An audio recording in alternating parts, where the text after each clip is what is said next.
Ecuador एक मामला है जहां मुक्त बाजार विफल हुआ। देश उन हिस्सों में असफल होते हैं जब बिजली की बार बार कटौती के समय हिंसक अपराध की संकट से जूझ रहे हैं और रिकॉर्ड संख्या में लोग देश से बाहर जा रहे हैं। ये वामपंथी राष्ट्रपति राफेल कोरेया एक अर्थशास्त्री के तहत क्षेत्र की उभरती हुई अर्थव्यवस्थाओं में से एक था। फिर 2017 में देश ने एक नवउदारवादी मोड़ लिया जब वह चले गए और तब से इक्वाडोर ने IMF के कर, निजीकरण और संयुक्त राज्य अमेरिका की सैन्य जेल आर्थिक खरीदी है। आपदा।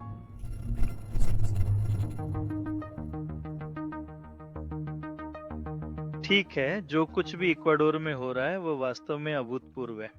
दशक पहले बिजली कटौती हुई थी, मैं 80 के दशक की बात कर रहा हूँ, लेकिन जो वर्तमान में देश में हो रहा है उसकी तुलना में कभी इतनी बड़ी स्थिति नहीं हुई। यही कारण है कि अगले वर्ष में इक्वाडोर पूरे लैटिन अमेरिका में सबसे कम वृद्धि वाला देश होगा। इस समय उदाहरण के लिए उद्योगों में साल के अंत तक आमतौर पर बिजली कटौती हो रही है। इससे बेरोजगारी और उत्पादन में गिरावट होती है, लोग रहना नहीं चाहते। ये केवल एक समस्या नहीं है कि युवा अब रुकने के लिए प्रेरित नहीं है कि उनकी नौकरी की आकांक्षा देश से बाहर भविष्य बनाना है। हाँ, ये स्पष्ट रूप से दिख रहा है। समस्या ये है कि वयस्क लोग यहाँ नहीं रहना चाहते, लेकिन उसके पास बाहर जाने की शर्तें नहीं है।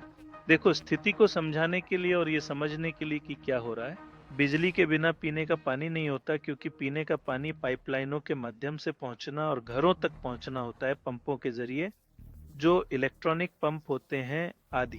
तो न बिजली है, न पानी है, न आर्थिक गतिविधि है, लोग बाहर जाना चाहते हैं। यही चित्रण किया जाता है जो कथित रूप से कम्युनिस्ट शासन वाले देशों को प्रभावित करता है, लेकिन ऐसा हम इक्वाडोर में जी रहे हैं।